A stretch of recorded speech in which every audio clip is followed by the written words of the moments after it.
Ready start.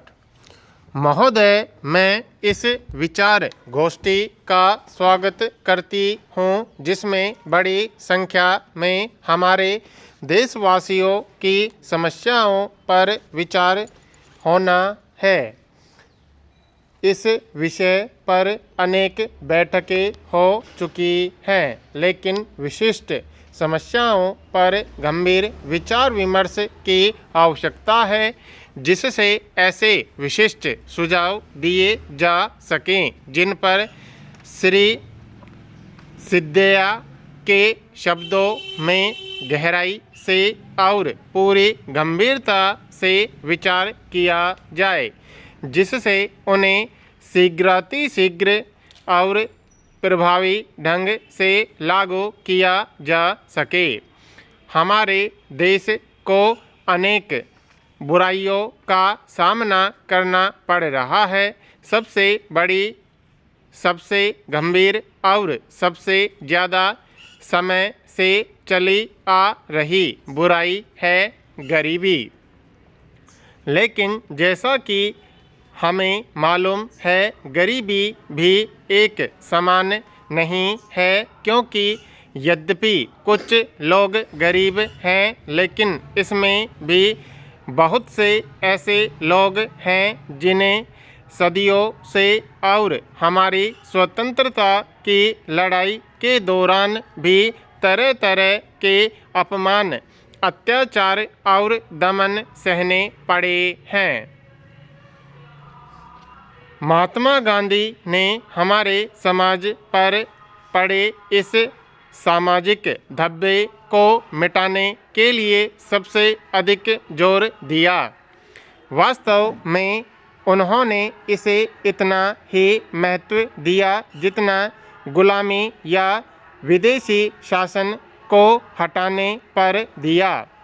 उन्होंने इसके बारे में भी ठीक ही यह कहा कि यह एक समुदाय द्वारा दूसरे पर आधिपत्य स्थापित करने जैसा ही है, जो समाज की प्रगति के लिए समान रूप से हानिकर है और देश की एकता तथा मजबूती पर वैसे ही कुटुराघात करने वाला है जैसे विदेशी शासन, और इसीलिए इसे अधिक महत्व दिया गया।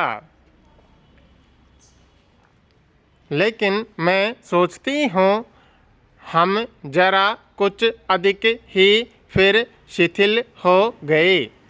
हमने सोचा कि अब जब कि हमने कतिपय बातों को सावधान में शामिल कर लिया है, हमारा काम पूरा हो गया है।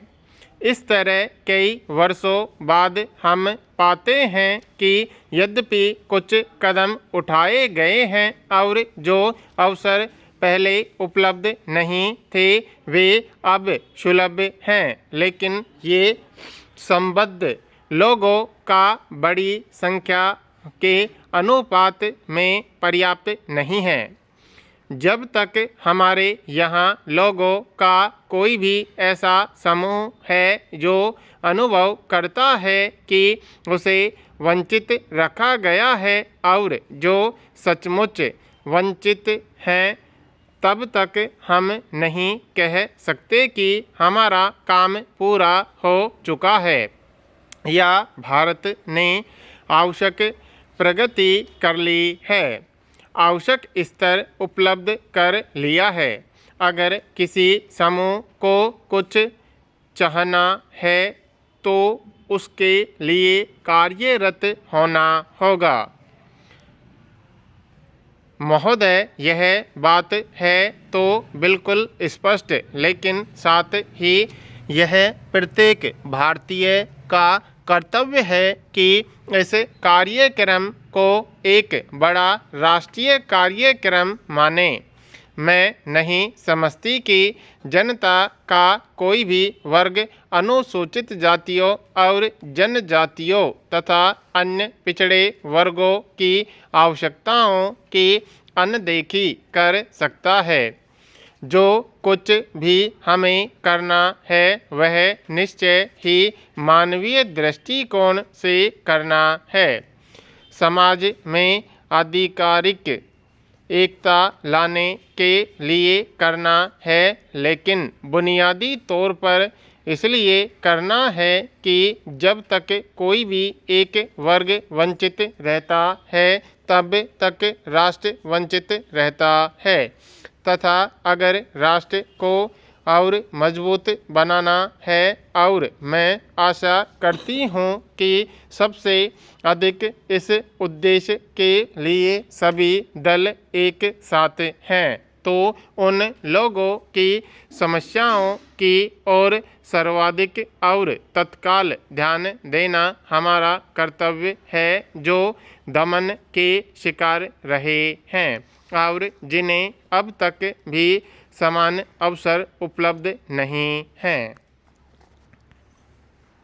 अवसर निस्संदेह अनेक प्रकार के हो सकते हैं, और हम यह भी जानते हैं कि यद्यपि कागज पर अनेक अवसर उपलब्ध हैं और कुछ लोगों ने इनका लाभ भी उठाया है, लेकिन इन लोगों के सामने कठिनाइयाँ अधिक बड़ी हैं, चाहे रोजगार के अवसरों का मामला हो या अन्य।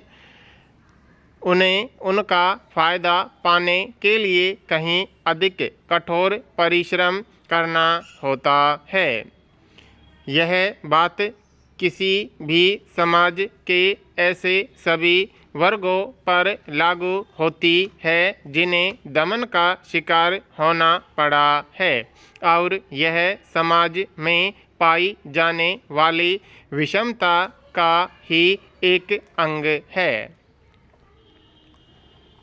लेकिन मेरा विश्वास है कि हमें विरोधी स्थितियों को अवसरों में बदलने की कोशिश करनी चाहिए, और इसीलिए यद्यपि पूरे राष्ट्र के लिए ही स्थिति संतोषजनक नहीं है, इससे हमें अवसर मिलता है कि हम एक अत्यंत मूल्यवान काम में मिलजुल कर जुट जाएं, एक महान चुनौती का सामना करें जिसका संबंध बहुत बड़ी संख्या में लोगों से और उनकी समस्याओं से है। यह एक बहुत बड़ी चुनौती है, और अगर इसका सामना कर सके तो वह पूरे देश के लिए बहुत बड़ी विजय होगी। मेरा विश्वास है कि हमारी ताकत तभी बढ़ती है जब हम चुनौतियों का सामना कर सकें। इस तरह जहां हमारे सामने कठिनाइयां हैं जिनका सामना करने की कोशिश हमें करनी है, कभी सबका एक साथ और कभी एक एक करके, मैं नहीं समझती कि स्थिति ऐसी है कि हम हताश हो जाएं।